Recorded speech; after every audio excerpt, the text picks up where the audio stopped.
Welcome to another episode of the Branching Out podcast. Today we are speaking to Chris Bawtree, our Nature and Recovery Director with the Evergreen Fund. He's giving us a great update on how he's ensuring the longevity of Wildfell, what he does since there is no how-to book, and much more. Right, let's get started. Hi, Chris. Welcome to the Branching Out podcast. How are you doing today? No, I'm very well, thanks. Great to see you again, and really pleased to have the opportunity to talk a little bit about what I've been up to over the last few years. Yeah, so let's just dive right in then. Obviously I've known you now for nearly 10 years, so I kind of know what you've been up to in the past, but to be honest, I've been away from the business a little bit with mat leave. So can you tell me a little bit about your current role in ground control and what you've been up to? Absolutely. So over the last 10 years or so, my role has certainly evolved from leading our construction business through to getting involved with the HSQE team as environment lead, and then sort of most recently focusing on the Evergreen Fund, and my current job title is Nature Recovery Director for our Evergreen Fund. So obviously part of the ground control group, and really exciting times in terms of working with Kim, Simon, Phil, Marcus Bell on the Evergreen Fund, looking at what we're investing in, and sort of most recently the land-based projects which we're investing in. So that's taking up the majority of my time at the moment, delivering those projects on the ground, looking at funding opportunities, as well as working with Matt Noakes and his team on ground controls, sort of broader biodiversity net gain offering. So very much nature recovery focused, alongside woodland creation currently. Yeah, so you're all about things growing, really. What does a typical week then look like for you? Are you out on site a lot, or are you more trying to kind of strategically plan how things get done? Yeah, it really varies, which is really nice. So there's no sort of week which is the same. I split my time between being on site up at Wildfell, and to a lesser degree Devana up in South Cambridgeshire, and working from home. And the sort of balance just depends on what we've got going on site. So last year when we had our tree planting going on, so completing our woodland creation up at Wildfell, we had a couple of weeks when we had volunteers on site every day, so it was being on site every day. In terms of being on site, it's when we've got our field teams up there doing either planting works, habitat creation works, or sort of ongoing management and maintenance. And we've got new facilities up at Wildfell now. We've built a barn where we've got a meeting room and an office facility, so it's a little bit more comfortable for me working up there, sort of as an alternative to working out of a porta cabin or the car. So that has to be more comfortable than that. Absolutely, yeah, we've got internet and everything up there now. Wow, so, there you go. You're connected. Yeah, absolutely. We're really moving forward. The rest of my time is spent working from home. So home working, looking at getting the plans together going forward, looking at the financials for the projects, looking at where we can get grant funding, working with a myriad of teams at ground control on various aspects of the projects. So that's really how I split my time. I guess if I had to put a number to it, it's probably 2 to 3 days out on site, and the remainder in the office. But as I say, each week is different, which is nice. Well, that sounds like a healthy balance. So obviously you've got a lot of projects on at the moment. Is there one that you're particularly excited about that you could explain a bit more? Obviously, when we know what planting trees are about, and some of us will know better about the building and the ecosystem of a plot of land. I guess could you maybe dive a bit more into one of those that you're excited about? Yeah, absolutely. So yeah, we're at a really exciting stage now with Wildfell in that we're sort of 3 years into the project now, and we're sort of at the end of that initial implementation stage. So we're, very much at the beginning of the journey. So we're just entering into the all important establishment phase now. So we've got our trees in the ground. So we've finished our woodland creation now, sort of nearly 100,000 trees gone in the ground now. We've done the initial planting for the scrub habitats. We did our seeding for the species rich grasslands, went in the autumn of last year, along with I think it's 11 wildlife ponds we've got up there, hedgerows, etc. So Yeah. we've got to the sort of end of that implementation stage, and as I say, now it's going to be really exciting to see how that starts to evolve, and generate the habitats that we need to support as much biodiversity as we can on site, as well as sequestering carbon, taking up carbon in the woodland areas, and really seeing how the scheme evolves. The sort of most exciting recent bit of work we've done up at Wildfell is putting in a traditional community orchard. So we've planted up an area with heritage and local varieties of a whole range of fruit trees, and that will be, we're hoping to develop a community group that will help us manage that, but also take the crop from it. So we've got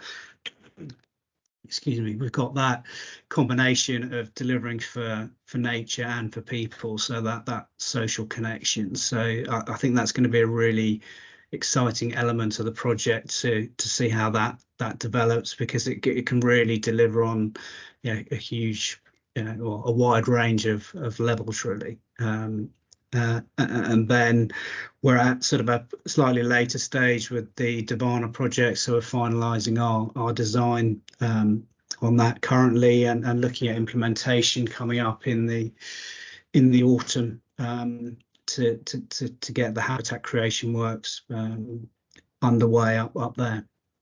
Okay. Well, that's kind of given me a number of questions then from that. I guess I know there's a part of maintaining the land. Is that how you ensure establishment happens, or like what kind of what work is done to make sure that all that planting work that was done is fruitful, I guess? Yeah, so as I said sort of earlier, this is the really important stage of the project, the establishment stage. I think people get quite caught up with planting numbers, which is really important to set targets for planting trees, for example. And Ground Control have done an amazing job smashing their 1 million tree target sort of 2 years early, but those trees aren't going to be able to deliver their benefits if they don't get established and they're not maintained. So this is very much the start of the journey. So for example, in the woodland areas, we are grass cutting between the rows of trees. We're doing herbicide treatment around the bases of all those trees. We've got a lot of rabbit and deer fencing, so we have to maintain that so that the trees are protected. Yep. We'll be doing ongoing surveys to see how that establishment is going. We always have to factor in a number of losses or percentage of losses each year, which we replace in the following season. So that'll be really important.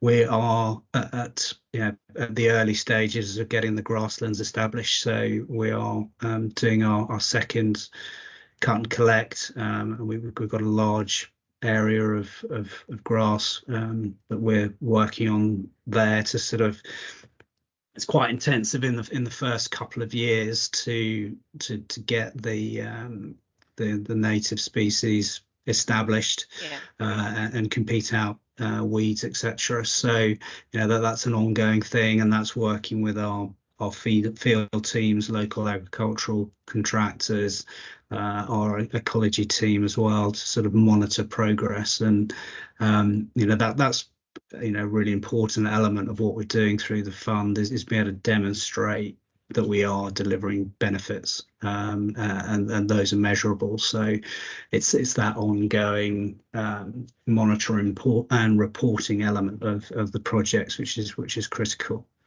And how do you, I guess, I mean, obviously a little bit about ecology. I know people go out in the field and they're, checking for signs of wildlife, and I assume you can obviously measure growth. Is there any other measurement like tools or, I guess, yeah, what?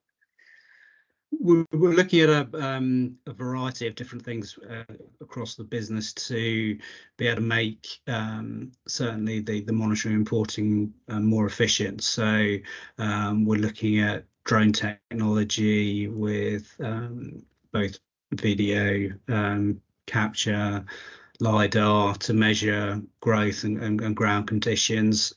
So we're hoping to be able to trial that up at Wildfell alongside the sort of traditional ground truthing of ecologists walking through the areas to monitor the establishment, count species, look at the various species that are coming through, what's going well, what's not going quite so well, and it's really important sort of element is adaptive management. So we've got a plan. We've got a plan for the next 30 years, but curveballs like our changing climate, pest and disease, probably lots of things that we haven't considered at this point that could affect what we do, and we have to be agile and able to sort of change our approach, like any business really. Mm-hmm. Is that probably your biggest challenge then, is just the unknowns and trying to make this a success? It is, and it's been quite surprising actually that wildlife generally on site seems to be conspiring against us a little bit with our tree establishments. So we've got a big deer population on site, and as there is across large areas of the UK, and that's a real challenge to establishing trees. The populations are unsustainable, and the damage that they're doing is significant. So we've got fencing around our woodland areas, but our existing woodland is still being damaged because the populations are too high. We've got some significant populations of badgers on site, which is fantastic, but they're quite set in their ways in terms of the routes they take to go through site. So they are damaging some of our protective fencing, and that then sort of lets through some of the rabbits and hare that we've got on site, who can then damage the trees. So it's kind of an ongoing battle to get these trees established. We've got some issue with voles in one of the fields as well.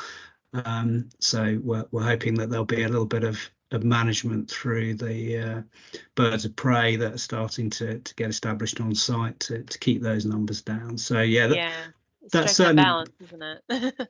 It is. So yes, I think those pressures came a little bit unexpected. We knew about the deer, but the other sort of issues, and we were lucky with the woodland we did down at Kim and Simon's, a little Cowbridge, that we didn't have so many issues with the sort of larger browsing populations. But again, just to show how things are changing, we're in our sixth growing season down there, and we had a infestation with ermine moth caterpillar that has gone in and stripped the leaves on one variety of native shrub down there. So you never know what's around the corner.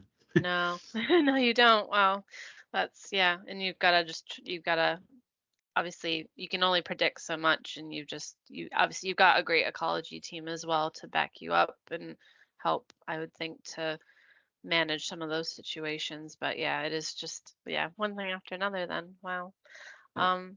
So I guess, I mean, we are the training team, so I'm always gotta try to steer a little bit into your personal development and learning. And obviously, I know you're super knowledgeable. I know you've been in this industry for a very long time. But I guess, how do you keep on top of changing industry standards or technology? Or I guess, what are you doing for yourself to keep kind of in the know, if you know what I mean? Yeah, I mean it's evolving and changing all the time, and it's one of the exciting things of the role is we're right at the forefront of a new sort of market in terms of biodiversity net gain and how we can generate sustainable revenues for landowners through nature recovery. So that's exciting, but it's also challenging because there aren't that many precedents on how these sort of projects are set up and are managed, how units are sold, how the markets are going to evolve, what the pricing should be. The other challenge around the units is legally you have to manage them for 30 years. So it's predicting sort of what those management inputs are going to be over 30 years. So that's a real challenge. And, I'm learning things every day. So again, that's great from a sort of career development and a personal perspective, that still learning, still being challenged. Watch a number of webinars, read articles from the sort of trade press. Started reading Farmers Weekly and Farmers Guardian now that we're into sort of slightly more land management elements. Clarkson's Farm again is very important for my improving my farming knowledge, but also keeping up to date with project management. So keeping my SMSTS course up to date. I did a first aid course a couple of weeks ago because we're going to have more visitors to the farm, so it was important that we had the proper training for that. So that was a real education, because I don't think I've done anything like that for probably 30 years. So it was interesting to see how techniques and approaches have changed. So also working with other organizations that are doing similar nature recovery work, and just that sharing knowledge, working with Essex County Council on their local nature recovery strategy, and being in a position that hopefully we can start sharing knowledge we're gaining on our projects, but also just acting as a bit of a sponge with all the various experts in whether it's ecology, land management, the agricultural side of things. So trying to continue to learn as much as I can. No, well, it's exciting though, because you're at the forefront, isn't it? So it's hard in some sense because there's nobody to hand you a book, but you're writing the book essentially. So that's exciting in itself. Very much so. Yeah. So I guess, I mean, we talked a lot about like what you've been doing and what you've been up to. Is there anything you think the business should really be aware of right now with what's going on in your projects that you'd like to make sure that everyone knows about? Absolutely. So, one of the things I mentioned, the barn that we put up at Wildfell now. So that's a really good resource for potentially offering to clients if they wanted to do, an off-site meeting in a different environment, and they can tie that in with a tour around Wildfell. So we can accommodate quite comfortably up to between 12 and 15 people, and we've got a number of clients coming up over the next sort of couple of months. So British Land, MCOR, National Grid, UKPN, Tesco are all coming to sort of do a combined visit to look at what we're doing, but also it's a great opportunity to talk to our clients about the broader services that the business can offer in a a slightly different environment. It's not their office, our head office. It's a nice place to come out to, and have the option of walking around and looking what we're doing on the ground, as well as having that formal meeting environment. So just to make people aware that resource is there, and it's being managed through Condeco now. It's there to be used. I think the other thing is really just to sort of keep banging home the message around our commitment to the environment, to nature recovery, and just looking for all those opportunities that we can suggest to clients going forward, to kind of look at either ongoing grounds maintenance contracts or other long-term contracts, to see where there's opportunity to try and steer our clients down a more nature focused approach to sort of ground maintenance, their sites, etc. Obviously we need to balance that with the operational needs of the site, have to come first, but I think it's just having those conversations to say, have you thought about that area around the back of the store that no one really sees? We've always cut the grass 6-10 times a year. Are there other opportunities we could do? And selling the sort of the benefits, I think the awareness is really increasing in the with the public, and with their customers, about we need to act on nature, for nature now, and seeing what those opportunities might be. Could be sort of habitat creation, putting in a pond or wildflower area, or native hedgerows, or just smaller interventions, the traditional bat box, bird box, bug hotels, all those sort of things. So just always having that in the back of our mind, because we're a purpose-driven business, focused on doing the best we can for the environment, improving the environmental situation. So looking at how we can bring clients along with us on that journey, really. Yeah, exactly. So obviously you are a great center and a wealth of knowledge, and I know the website exists obviously for the Evergreen Fund. Is there any other resources if people are looking to have these more educated conversations with customers? Is there any other resources that we could point them to? Certainly, using the skills and experience and knowledge of our ecology team. So the ground control ecology team, they're at the forefront again of biodiversity net gain, and a lot of experience on the ecological side of things. So getting them involved where we can. Matt Noakes is heading up our biodiversity net gain offer, but key elements of that is around habitat creation, establishment management, etc. So I'd say probably initially the ecology team and Matt, but also you've got skills across the business through the landscape construction side of things in terms of their project knowledge, etc. Well, great. Thank you for that. Well, I don't want to take up too much more of everyone's time, but we do like to end on a question, maybe parting a bit of knowledge, or I guess maybe some goals to throw out there for our listeners. What, I guess, for you, I know you've obviously got a number of projects going on, but do you have any goals, or what would the next 5, I guess, if we kind of shorten it down to the next 5 years, what would that look like for you? Or do you have any goals, what you'd like to see accomplished in the next 5 years? Yeah, absolutely. So it's a critical time, as I was saying earlier, for the 2 Evergreen projects. So it's getting those to start establishing effectively and delivering their goals.